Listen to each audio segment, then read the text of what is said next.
Pemirsa, tahukah Anda bahwa penelitian mengungkapkan selama ini Anda hanya menggunakan 10% saja dari kemampuan kerja otak.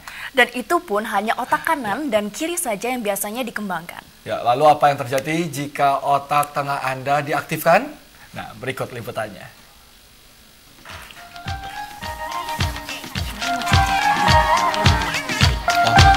Lu bilang macet ya di tengah-tengah? Di sini. Oh, masa sih?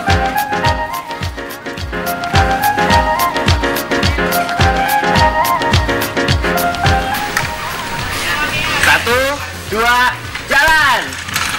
Ya pemirsa, bersepeda memang bukanlah hal yang luar biasa dilakukan anak-anak. Tapi bagaimana mereka bisa melakukannya dengan mata tertutup? Kegiatan apa yang mereka lakukan sehingga mereka bisa melakukan banyak kegiatan dengan mata tertutup? Berikut liputannya.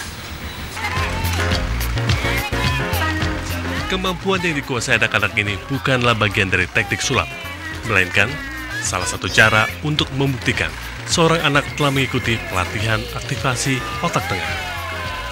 Program ini dirancang untuk mengoptimalkan fungsi otak dan diterapkan untuk anak-anak mulai usia 5-15 tahun. Otak tengah yang berada di antara otak kanan dan otak kiri merupakan bagian otak yang terabaikan. Padahal, otak tengah merupakan jembatan otak kanan dan otak kiri, sehingga mampu bekerja optimal. Sebenarnya kita semua ini ada otak tengah, cuma masalahnya otak tengah kita banyak sekali tertidur. Jadi banyak ilmuwan mengatakan bahwa Albert Einstein baru pakai 10% kemampuan otaknya, dia udah bisa dibilang manusia yang paling jenius ya.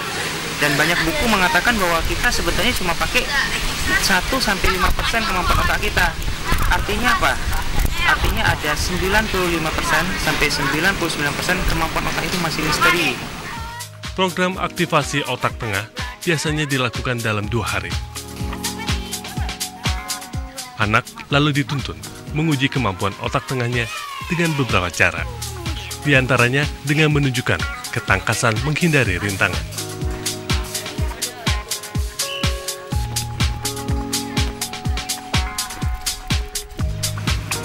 Mewarnai,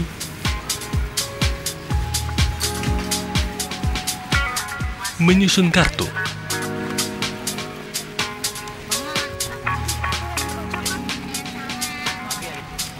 sampai membaca.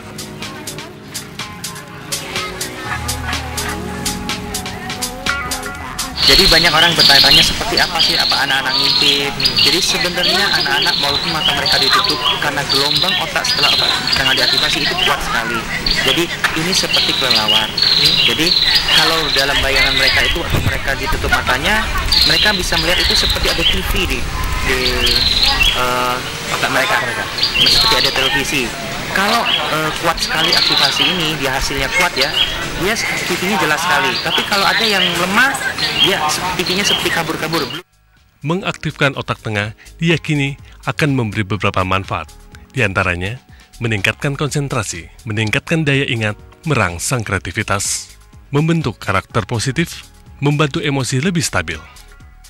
Dengan demikian, anak akan lebih berprestasi. Jadi dia sebagai jembatan. Jadi kalau misalnya kita kenal sebagai otak kanan itu adalah otak yang berfungsi sebagai untuk musik, untuk yang berbau dengan seni. Terus otak sebelah kiri berhubungan dengan eksakta. Nah, otak tengah itu adalah untuk menghubungkan atau mengintegrasikan seperti itu. Jadi kalau misalnya fungsi otak tengah itu sudah baik, otomatis juga akan mendukung ke arah kedua belah hemisfer itu. Sejak masuk ke Indonesia, aktivasi otak tengah yang telah dilakukan terhadap ratusan anak di Indonesia sejauh ini memberikan mereka kemampuan yang tidak dimiliki anak-anak pada umumnya. Pemirsa, kira-kira apa yang dirasakan atau dicium saat anak-anak ini meraba begitu benda yang mereka akan tebak, tapi tanpa mata terbuka mereka bisa tahu. Coba kita tanyakan sebentar kepada anak-anak yang sekarang asik ini. Halo semuanya. Lagi seru nih kayaknya ya. Iya. Ditanya sedikit ya, kira-kira apa sih yang dirasakan waktu mencium, meraba begitu sehingga tahu itu benda apa?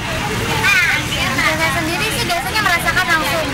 Misalnya warna hitamnya dari baunya berbeda sama yang warnanya merah maupun yang lainnya. Biasanya kayak gitu. Kalau kasar atau kalau diraba itu terasa antara kasar dan halus. Apa apa yang dilihat waktu itu? Waktu matanya ditutup seperti ada bayang-bayang atau bagaimana? Coba kita lihat yang satu ini. Kalau kamu, menurut kamu apa yang kamu lihat waktu matanya ditutup? Cahaya. Cahaya. Cahaya seperti apa? Matahari. Matahari. Jadi ada suara, ada bayang-bayang atau bagaimana? Suara. Terus? Penciuman. Sama. Oke, kalau gitu pemirsa kita akan coba untuk tes dulu salah satu anak. Di sini ada bola. Boleh tutup matanya semuanya? Jadi pemirsa, saya akan mencoba. Kira-kira mereka bisa tidak menebak bola apa yang akan saya masukkan ke dalam kotak ini. Oke, semuanya matanya ditutup. Kita lihat ya. Kira-kira bola apa yang akan saya ambil dan bisakah mereka menebaknya? Coba kita lihat. Sudah ditutup semuanya? Oke, sudah ditutup ya. Benar ya, ditutup ya. Ya. Siap ya? Siap. Tebak ya, apa ya? Kita lihat pemirsa, apakah mereka mampu menebak apa yang saya taruh di dalam kotak ini. Oke, sekarang matanya boleh dibuka. Kira-kira benda apa yang ada di dalam kotak ini? Rumput. Wah, ternyata tipuan saya berhasil mereka tebak. Ini karena aktivasi otak tengah mereka sudah berhasil diaktifasi sedemikian rupa sehingga mereka mampu menebak hal-hal tanpa perlu melihat secara langsung. Wah, ini kalau dimasukkan dalam metode pelajaran di sehari-hari begitu, kira-kira akan ada berapa banyak lagi anak Indonesia yang lebih pintar nantinya. Kita tunggu saja pemirsa. Dari Jakarta, Abel Dali dan Putra Iksan melaporkan. Abah kayaknya cocok nih jadi guru ya. Tapi hati-hati, nanti kalau misalnya udah agak gede, udah mulai ulangan, dia bisa ngeliat di balik bukunya itu tulisan-tulisan kan. Sayang sekali kita nggak tahu informasi ini sejak ini ya. Kalau tahu begitu kan dari sejak kecil kita udah mengaktifasikan otak tengah kita. Itu umurnya usianya dari kecil sampai belasan tahun, 15 tahun. saya masih 17 masih bisa. Kamu kan sudah tua juga, 17. Oh, 17 udah tua ya? Plus, soalnya. Plus ya. Nah pemirsa, jangan kemana-mana karena kami akan mengajak Anda untuk ke kolong jembatan.